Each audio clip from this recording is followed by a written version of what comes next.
Yo les gens, c'est Dastrepil. Alors voilà, je voulais vous faire une petite vidéo et vous dire que j'allais reprendre la chaîne. Et je vais vous montrer 2-3 petits trucs que j'ai fait avec mon père et les nouvelles bêtes que j'ai acquisitionnées. Alors déjà, je vais vous remontrer mon Dragodo. Il a mué. On va vous montrer un peu de plus près. Ah oui, je filme aussi avec une GoPro qu'un ami m'a donnée. Donc j'espère qu'il y aura une des meilleures qualités de vidéo. Voilà.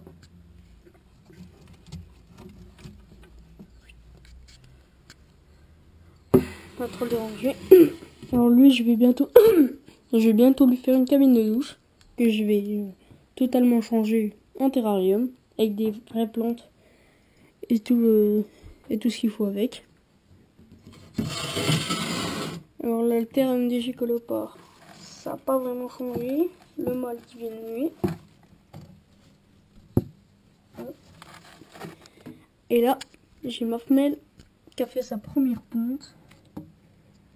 Alors elle a fait sa première ponte, elle a pondu qu'un œuf. Mais il a été fécondé.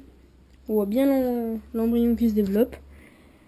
Et je vous montrerai après mon autre couple de gicolopares avec une autre femelle qui a pondu, mais où les œufs ne sont pas fécondés.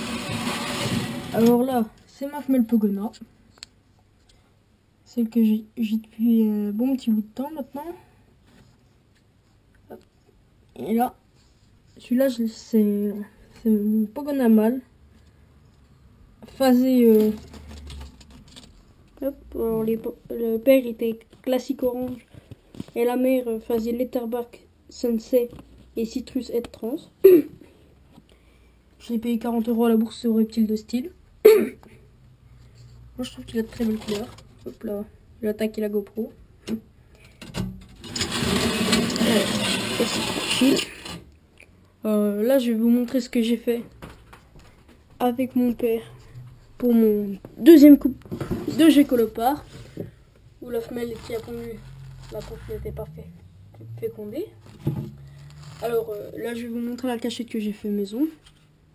Alors celle-ci, je l'aime bien parce que c'est bien épais, j'en ai mis une bonne couche. Puis et voilà.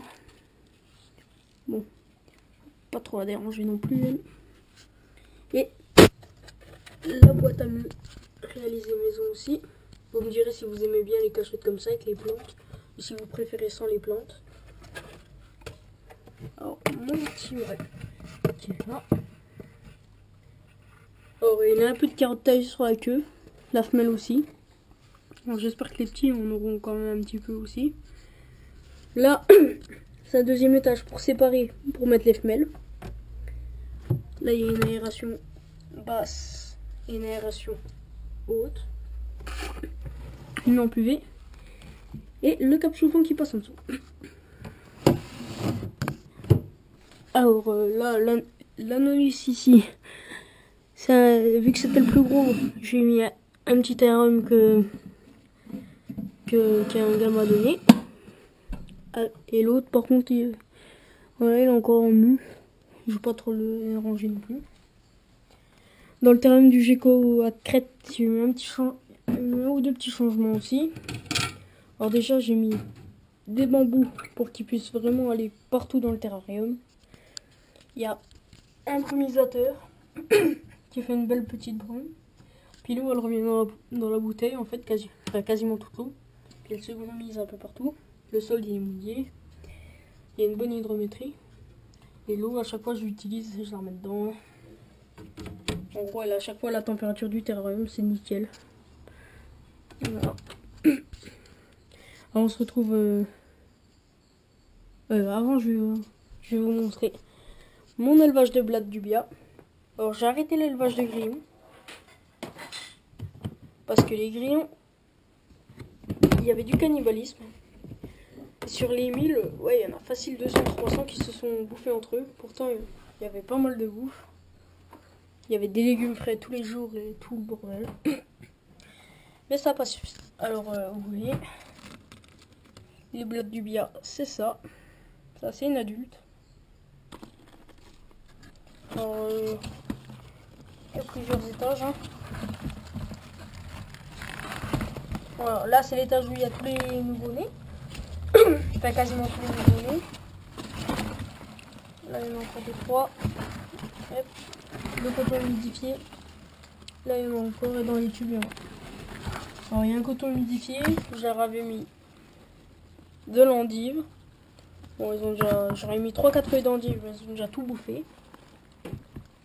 Je vous ferai un tuto dessus, hein, sur l'élevage des blattes du bia. Et là, c'est mon élevage de vers de farine. Alors, conseillé par une éleveuse dans mon village. Par plusieurs. Qui a une petite vingtaine de reptiles.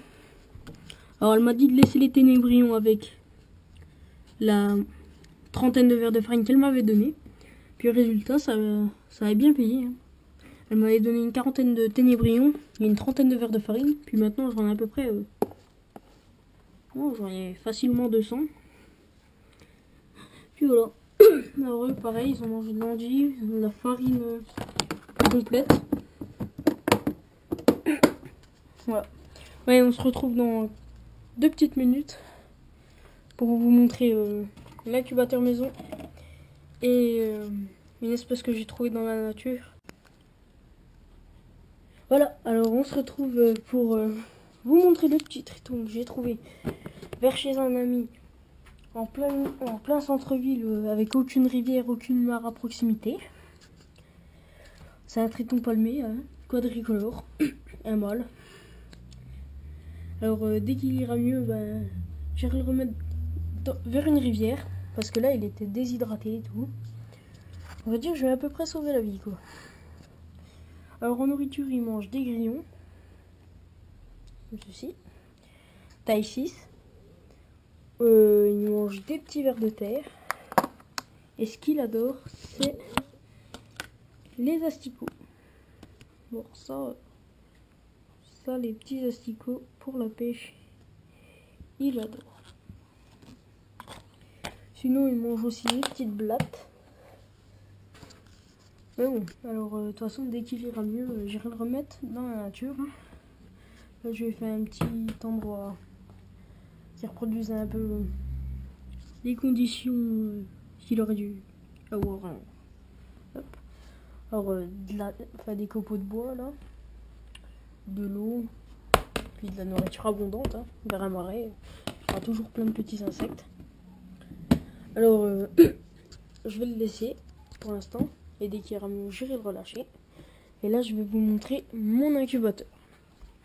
Alors, c'est un incubateur maison avec un thermostat, un thermomètre et un hydromètre qui est à l'intérieur. Je vais pas rouvrir la boîte pour pas faire s'évader la chaleur. Parce que ça serait pas bon pour l'autre œuf. J'ai enlevé les 2 autres œufs qui n'étaient pas fécondés car ils commencent à pourrir.